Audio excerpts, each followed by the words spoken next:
Welcome to JACC This Week. I'm Harlan Krumholz, Editor-in-Chief of JACC, and this is our issue for October 14th, 2025. This week, we start with a rethink of how physicians are certified, then explore how hidden blood cell mutations influence heart disease, how advances in mechanical support have changed the balance between clotting and bleeding, and what happens when we target inflammation after a heart attack. We also look at drug-coated balloons, prosthetic valve imaging, and more. So let's dive in. Let's start with the editor's page, Rethinking Physician Certification. For decades, board certification and what used to be called maintenance of certification, now continuing certification, has defined a physician's professional standards. But the system, honestly, was built for another time.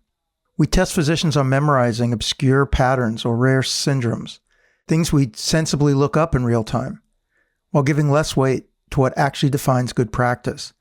Synthesizing data, making shared decisions, and integrating new evidence as it emerges. The recent rejection of a proposal to form a new American Board of Cardiovascular Medicine, backed by the House of Cardiology, was a missed chance to modernize the system. In this piece, I suggest reframing certification around two domains. One, type 1 knowledge. These are the core facts every cardiologist should know instantly. This could be reinforced with brief daily questions. Think Duolingo for cardiology, focused on learning, not punishment. This is the kind of thing where actually everybody should get this list. I mean, it could be 10,000 questions. It could be 50,000 questions. I don't know. But people could memorize these. This is what they know they need to know reflexively. It's what you expect every cardiologist to know cold. That's the type 1 knowledge. And then there are type 2 skills, the reasoning and judgment we use every day. This should be tested through open book, realistic simulations that mirror modern clinical decision-making. We should differentiate these two types of things that you should know cold and things that you should really be using reasoning and judgment and be able to take advantage of every different source that you can. We're not just built that way now, and it's a high-pressured memorization type approach that really doesn't fit everyday practice or the modern practice of medicine. Certification should build confidence and reflect practice, not endurance. It should encourage lifelong curiosity and learning. It should be fun and engaging. It shouldn't feel as if it's just oversight and something that's onerous. We should try to put everyone in a position to succeed. It shouldn't be about winnowing out people. It should be about helping people to learn, get the skills that they need, and to keep those skills as current as possible. That's my pitch in this editor's page, and I hope someone's listening. Next, let's get to the original research. It starts with clonal hematopoiesis and cardiovascular outcomes in older women. So this explores this idea of CHIP, a silent but important condition. Some of you who may not have been noticing this field emerging may not be aware of this idea of CHIP, clonal hematopoiesis of indeterminate potential. So let's do a little background. CHIP happens when a mutation arises in a single hematopoietic stem cell, the parent of all blood cells, and that clone gradually takes over the bloodstream. The person has no leukemia, but carries mutations in genes that sound esoteric, like DMMT3A, TET2, ASXL1, and JACC2. Now, you may be wondering, what the heck does this have to do with cardiology? Well, look into it. CHIP becomes more common with age, present in less than 1% of people under 50 and about 10% over 70, and is as high as 20% among those in their 90s. And it's not benign. These mutations fuel inflammation, and that equals atherosclerosis, where it can manifest in the arteries and myocardium, increasing cardiovascular risk. That's where it intersects with cardiology. In this Women's Health Initiative lifelong study analysis, 6,677 women, median age of 80, underwent deep sequencing. About a third had CHIP. The purpose of this study was to look in this older age group and to see whether they could see a linkage between CHIP and cardiovascular risk, as has been described in other settings. Now, in this group, overall, CHIP wasn't linked to no coronary disease. And you might have expected that. This is an older group of its manifested disease. It may be hard to know how all of this would play out. But here's why this study became really important, because they started to look at the components of CHIP. And when they looked by gene, TET2 mutations predicted a higher risk of coronary heart disease and heart failure with preserved ejection fraction, HFpEF. ASXL1 was linked to heart failure with reduced ejection fraction, HFrEF. JACC2 was associated with ischemic stroke, venous thromboembolism, and cardiovascular death. And DNMT3A, though most common, wasn't independently related to events. So, although an exploratory study, there seemed to be a lesson that would emerge here. One, CHIP still matters even in very older adults. And CHIP isn't just one thing. Different mutations drive different inflammatory pathways. The editorial by Inouye asks whether we can one day target CHIP itself. Trials like CANTOS hinted that reducing inflammation could cut risk.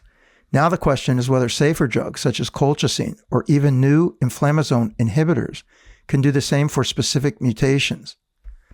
CHIP is joining the list of emerging cardiovascular risk factor, reminding us that the biology of the blood can shape the health of the heart. Stay tuned to this space because there's a lot of investigation in this area, and there's a lot of validation and exploration still to be done. But it's interesting for sure. Okay, the next study was trade-off between bleeding and ischemic events in LVAD patients.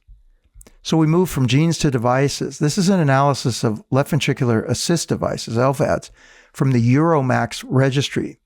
This registry is a broad-based European registry that reports the experience in using LVADs. So let's put this in perspective. The first generation pumps were these large pulsatile mechanical devices, life-saving but failure-prone and risky. The second generation axial flow pumps, like the HeartMate 2, were smaller and continuous flow, but used mechanical bearings that caused friction, shear stress, and frequent pump thrombosis. Now we're in an era of third generation devices, like the HeartMate 3, which uses centrifugal flow and full magnetic levitation. The rotor literally floats, eliminating contact and reducing clot formation dramatically. Still, thousands of patients around the world live with an older hardware HVAD pumps. So both technologies still remain relevant, although we're firmly in the era of the third generation. In this registry of 4,320 patients, about half with the third generation pumps, ischemic and bleeding events both declined over time, but the balance changed. Ischemic events were 5-fold lower with the third generation device, the HeartMate 3. Yet bleeding remained common, up to 40% at 2 years, even under careful anticoagulation. Both bleeding and ischemic complications sharply increased mortality, or were at least sharply associated with increased mortality. The editorial by Amarelli calls anticoagulation in this setting a moving target. He suggests that once patients stabilize after roughly 90 days, we may need new trials, even with direct oral anticoagulants, to fine-tune the balance between bleeding and clotting. So while technology has transformed LVAD safety, it's clear the better strategies for antithrombotic therapy remain the next frontier. The next paper, DAPA-TAVI, dapagliflozin and quality of life after TAVI. So dapagliflozin, a sodium glucose cotransporter 2 inhibitor, SGLT2 inhibitor, in patients who've undergone TAVI, that's what was the focus here. In the main DAPA-TAVI trial, dapagliflozin, 10 milligrams daily, reduced the composite of death or worsening heart failure compared with standard care.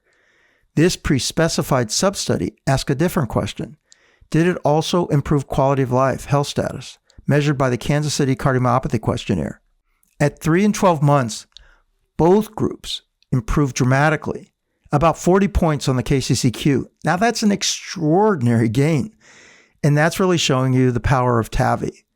More than double the threshold for a large clinical improvement. But there was no additional gain with dapagliflozin compared with placebo. I guess that fits with what we would expect. Once TAVI relieves the valve obstruction, symptoms often improve almost completely, and there's little room for further perceived benefit. Dapagliflozin's advantage is disease modification, preventing events. In this particular setting, not extra symptom relief. The editorial makes the point beautifully. Success after TAVI isn't just about fixing the valve, It's about integrating heart failure management so those gains endure. Next is a brief report, aortic valve calcification and infective endocarditis, the JACC study. From Denmark, the investigators provide an unexpected insight. In the JACC trial, higher aortic valve calcium scores were independently associated with a greater risk of infective endocarditis, roughly an 8% higher risk per 100 Agustin units. Patients with aortic valve calcification greater than equal to 300 Agustin units had about a 1% 10-year risk of endocarditis, comparable to intermediate risk groups such as those with rheumatic valve disease or hypertrophic cardiomyopathy. Why might that be? Calcium deposits could act as a surface for bacterial adhesion, a nidus for infection.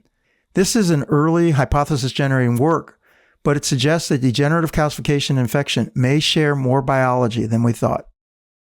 Next, we have two terrific review articles. First is about targeting inflammation after myocardial infarction, and I strongly recommend this to you. It really is quite a piece of work. This is really a thought-provoking review. The investigators walk us through how inflammation after myocardial infarction is becoming a target of intervention. They help us understand the biology. This is really a masterclass on where the field is going. So after an MI, inflammation unfolds in two phases. First comes an intense pro-inflammatory phase where neutrophils and macrophages clear necrotic tissue.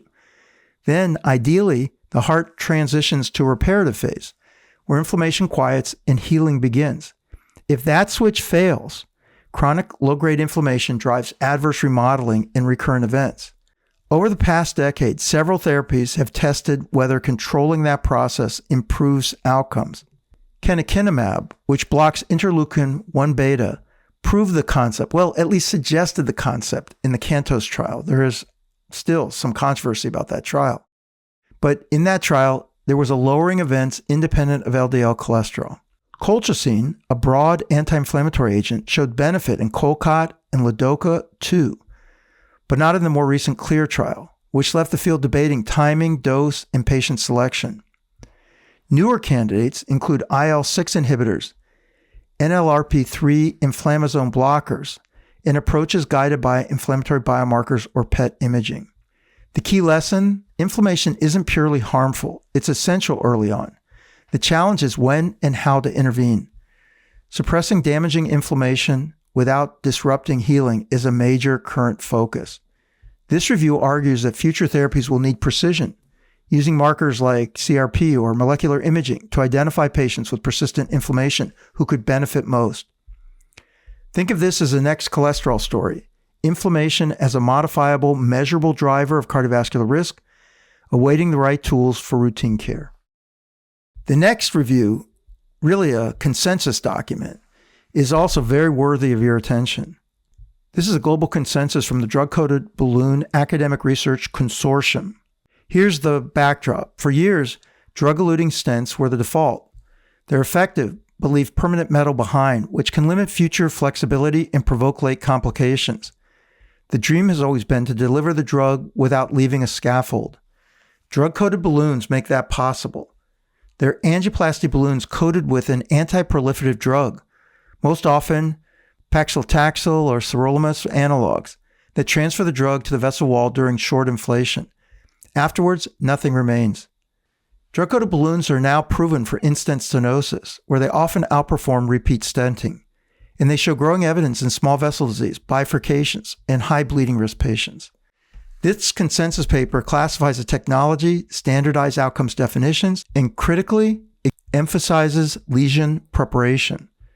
With DCBs, results depend on meticulous vessel prep, good expansion, no major dissection, minimal residual stenosis. The balloon is the vehicle, preparation is the key. The larger point is conceptual. We're moving from implant and leave metal to treat and leave nothing behind. DCBs aren't replacing stents. They're expanding our options to tailor therapy and minimize hardware when feasible. For interventionalists, this consensus offers a common framework for study design, regulatory comparison, and best practice. For all others, it's a go-to place to try to understand how the field is evolving. Next, we feature cardiac CT for prosthetic valve assessment, a multi-society consensus. This is a multi-society statement from SECT, ACC, ESCR, NASCI, RSNA, SCI, and STS. It details how cardiac CT has become an indispensable partner to echocardiography for evaluating prosthetic heart valves. CT can distinguish pannus from thrombus, detect hypoattenuated leaflet thickening halt, and guide interventions for paravalvular leaks or valve-in-valve procedures. It's now a primary diagnostic tool, not a secondary one. Again, this is a go-to place to really understand how this field is evolving. This issue also has some content from across the JACC journals. From JACC Asia, we have a contribution that reviews the genetics and cardiovascular implications of lipoprotein a in Middle Eastern populations. Lp(a) is a major heritable risk factor for atherosclerosis, but regional data are limited. As Lp(a) therapies reach the clinic, understanding population-specific genetics will be vital. So what did we learn this week? That physician certification must evolve to reflect real practice, at least that's my contention. That CHIP is not one disorder but many, each mutation carrying its own inflammatory signature, and that it still can be important even in older populations. That the HeartMate 3 LVAD has nearly eliminated pump thrombosis, yet bleeding remains a challenge.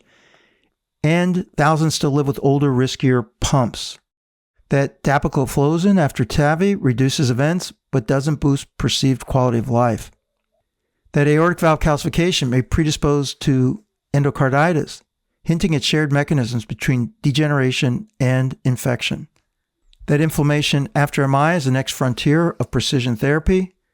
Timing and targeting will be everything. And that drug-coated balloons are ushering in a leave nothing behind era for PCI. That's it for this issue of JACC. I hope you've enjoyed this podcast. Feel free to give me any feedback. I'm Harlan Krumholz. Thanks for listening. Until next time, stay curious.